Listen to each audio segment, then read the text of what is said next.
Here it is, guys, the video a lot of S650 owners have been wanting to see. We're gonna be doing a side-by-side comparison on the same dyno, the same day, same conditions with the Roush Phase 2 and a VMP Stage 2. Thank you for checking out this video. We're almost at 10,000 subscribers. Hit that subscribe button down below, drop some comments. What numbers are each kit gonna put down? And definitely give me all of your feedback. I'm filming this before we get out over there to VMP. So the outline of the day is we're gonna go meet up with VMP, and then we're both gonna drive to the same gas station, fuel up on the same 93 octane fuel. Back around Mustang week time, we got with VMP, said we wanted to do this to get both superchargers on the dyno because we live, 15 minutes from VMP. We had a couple days arranged, and due to unforeseen circumstances, VMP rescheduled both times. So hopefully third time is the charm. 2 days ago, one of the reps reached out to me, made sure we were still on for this Wednesday. He said they were just getting the car ready for today.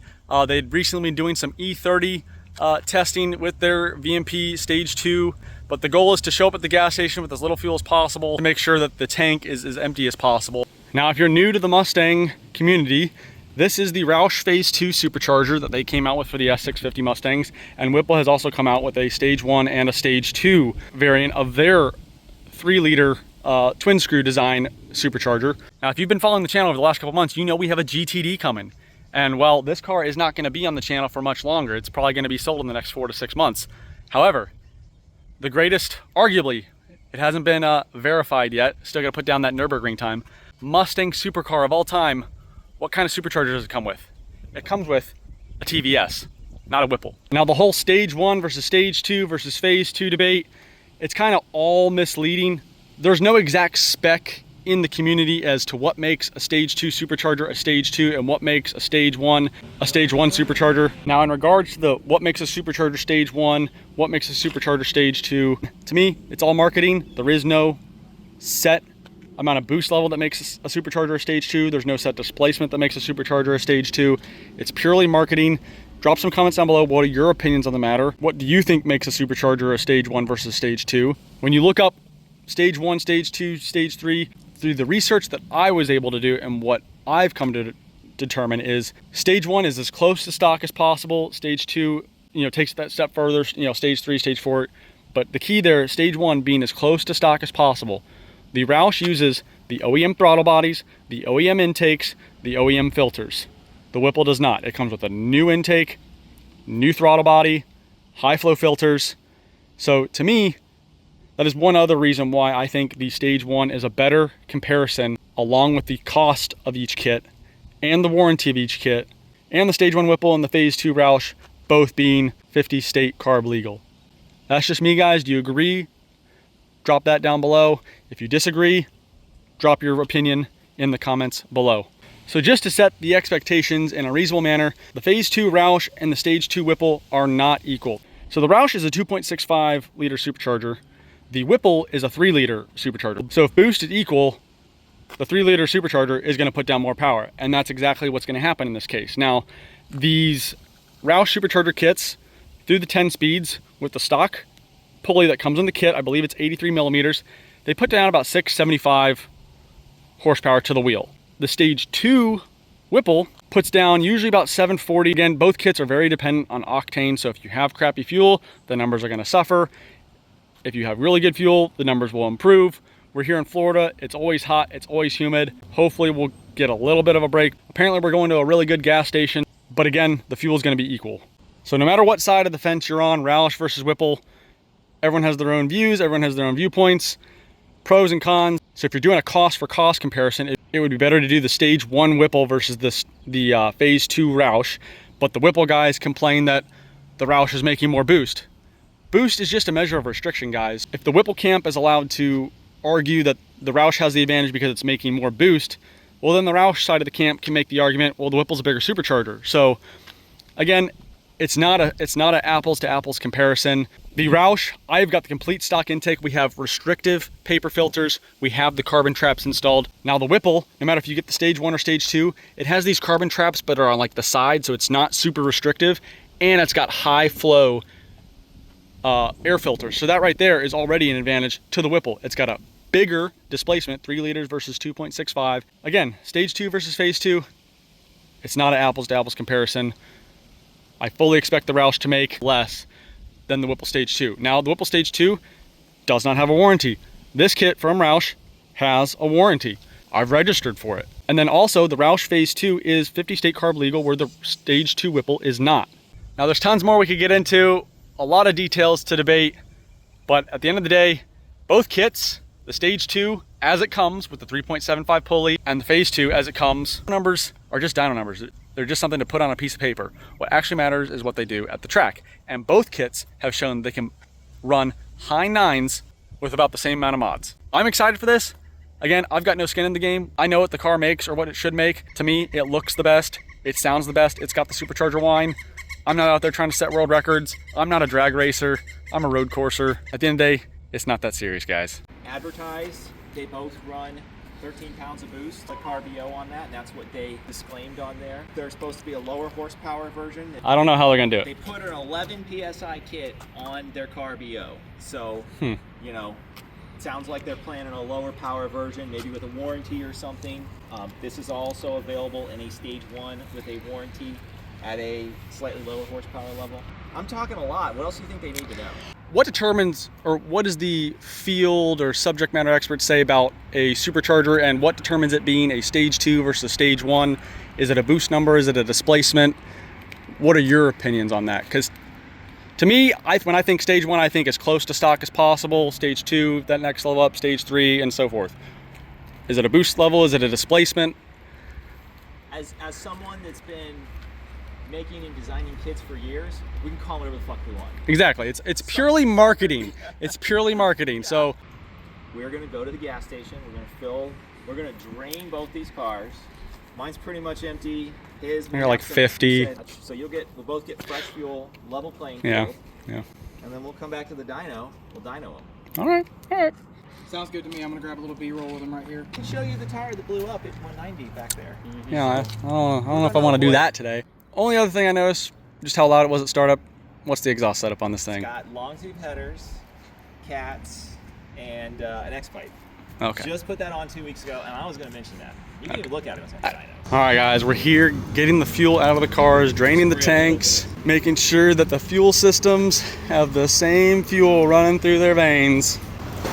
Oh, Jesus. Yeah. Yeesh. You're not live, are you?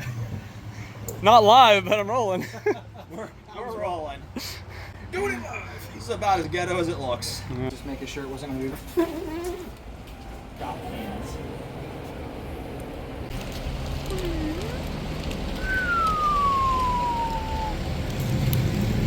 Oh! You didn't look at shot? It's got field pressure. Yeah, I did. Get it where we can see it. Yeah. Now, he did tell me you guys were doing E30 testing with it, so this is probably best. It's gone. All right, we're at the same pump, filling up the same 93 gas. We're gonna pull that one out. We're not even gonna ring it up, right? We're just gonna hold it, and we'll move this forward and then fill her up.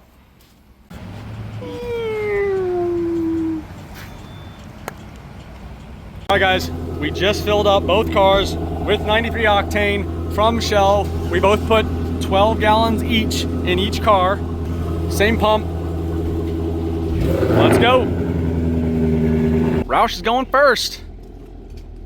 Just gonna get her up on the dyno, get her centered.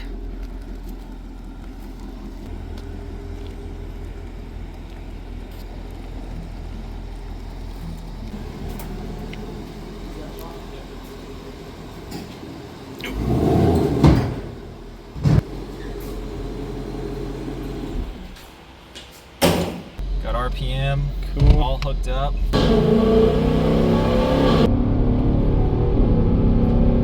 Run it in 6th gear, slow it down a little bit. First There one, we go. Here we go.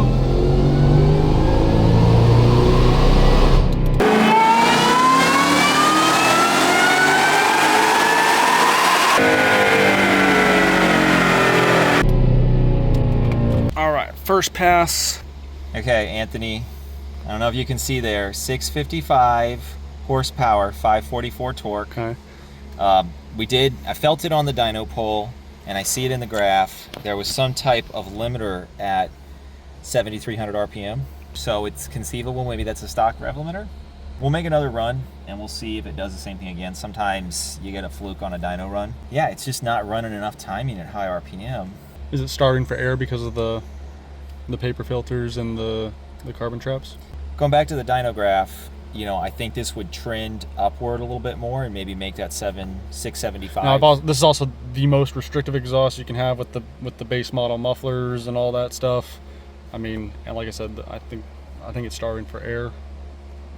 Yeah. I think if you improve the efficiency of the exhaust system and just high flow filters and some active mufflers, I think that would definitely at that higher RPM. Hood ajar. Stop safely and close your hood.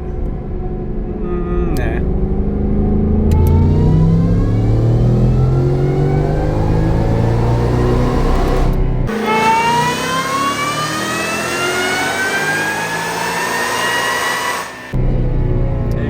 Feel it right at the top there. Okay, it did better. It's still That must be the red pulled one. out at the same point, but yeah, 678, 551. All right, so our second pull was a little bit cleaner. It made 678 rear wheel horsepower, 551 rear wheel torque. I was on Roush's website last night. They advertised 675 SAE, so it's not bad with run-of-the-mill pump gas and hot, humid Florida conditions. Even though it's dark, it's 84 degrees. And it's always 80% humidity, so. Yeah. So we're gonna do a dyno pull with the Solar Performance throttle controller in valet mode to see how much it actually cuts down on the throttle and the power. We made 678 with the throttle controller in normal sport mode. So now we're gonna do it in valet mode.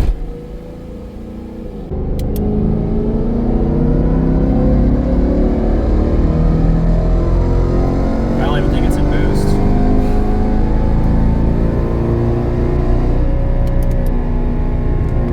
That's the point. Good to know. So it works. It works. That thing did not want to go. Very cool. I mean, I could feel it in the butt dyno on the street, but it's always nice to look at that. Valet mode. Didn't even crack. 289 horsepower. We lost 500 horsepower in valet mode. I think it works. All right, guys. So our best run was a 678. But what was crazy was the Solar Performance throttle controller in valet mode losing 400 horsepower. Anyone that says those throttle controllers don't do anything, well, there you go. The Solar Performance throttle controller absolutely killed the power of the car. It's freaking out, thinking everything's broken. All right, guys, time for the Whipple. We'll be in the car for that one too. So we've got our VMP/Whipple supercharged stage 2 on the dyno. 6th gear, same fuel. Both cars completely drained before we loaded them with 12 gallons of fuel, and we drove them here to mix it in. Would you agree it's as apples as we can get? Not there was any much to mix in to begin with, but yeah. Just running the same thing. Standard smoothing 5, normal mode, 6th gear. Let's go. Cool. Let's do it. I tell you, it's the nicest driving Mustang I've had. Got our data logger going. 6th gear. Let's do it.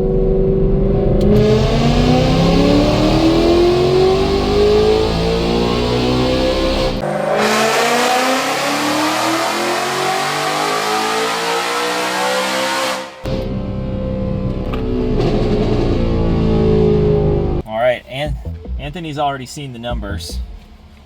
Go ahead. But I'll read them off for our camera here. 731 rear wheel horsepower, 597 rear wheel torque, pulls all the way to 7,800. Little highlight here where we look at them both. So the Roush had a much earlier rev limiter from what we could see. 7,300 is where the run ended. We can highlight them right there. You know, it's making 676, 728. What do you guys think? That was kind of right what I was expecting. I was expecting about 60 horsepower difference. We're right at, yeah, 50, Yeah. 55. So Yeah. yeah, just it's all that RPM really. And I'm sure if you put higher, the higher flow filters, I'm sure they could bring that up. But I think that's what we ran into with this one. Is just for whatever reason, it just starving for air. I would say that this is ever so slightly less boost, maybe a quarter of a pound less, but Could that be down to the long tubes with the high flow cats? yeah, they'll drop boost about half a pound. So Pretty close though, I think we could all agree. We pulled all the way to 7,800 RPMs, but based on what we did earlier, you know, at where the Roush peaked at 7,300, the power is really pretty similar. I don't think this 93 was perfect, so you're getting a very real world result with both cars. okay. All right, Whipple stage 2, pole number 2.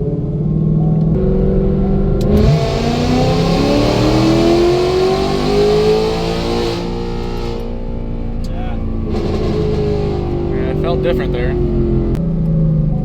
So I know you talk a lot about inferred oil temp, a lot about oil temp. It's inferred, and sometimes if you run the car too quickly, it will infer it low and rev limit you. So What's it reading right now? there you go. Let's see. Well, it's nowhere near. I'll run it one more time.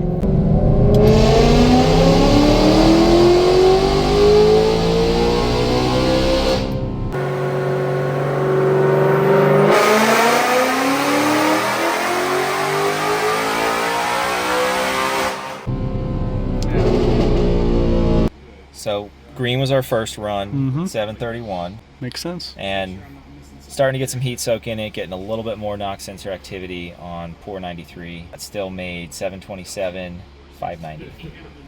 Yeah, that's it. You guys think we got a good comparison? Yeah, I want to do probably like 2 biggest takeaways. I don't know if you want to do it out there in the light. I mean, how much would you say the headers gained? That'd be the only comparison I would look at. Yeah, I mean, we think it's like 10 to 15 horsepower. So, well, thank you very much for bringing me out here. You're I'm welcome, glad man. this worked out, finally.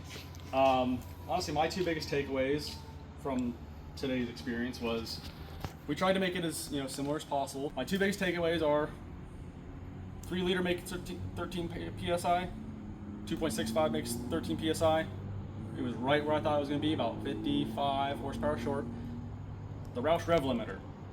It would be nice to know what the Roush would do past that 7,300 RPM to see if it would nosedive or kind of plateau like the Whipple did. And I guess the third one is the heat soak issues with the Roush, I would say, are not like the Gen 3s were at all.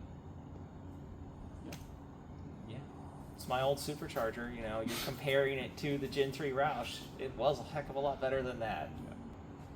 You didn't have anything? I mean, we ran the Odin test, we actually ran that back in April of this year, and I think we didn't publish the results till like June or July. We'd get around editing it. We got some flack for the Odin being lower numbers. I think this reflects whether it's dual inlet, single inlet, or whatever, that the new 3-liter Gen 6 has surpassed the 265 quite a bit. So superchargers, being hard parts, are on a slower development schedule, but that's what it is. That was another thing. That Odin Roush Magnuson, that thing's 8 years old. That's not too bad. Rotors are 265 rotors, are 8 years old. That supercharger we did in 2019. So 5 years. I want to get some high flow filters on the thing, take the carbon traps out. Remember, it had that, and see what it does. And we'll be back here. Maybe we'll do this again. You got an awesome car. Like you said, there's stuff you can do. There's people out there making more power with the Roush setup, so there's definitely some tweaking you can do. And we'll be happy to have you back on the dyno here to see what it does. Let's do it. All right, we'll do a real handshake this time.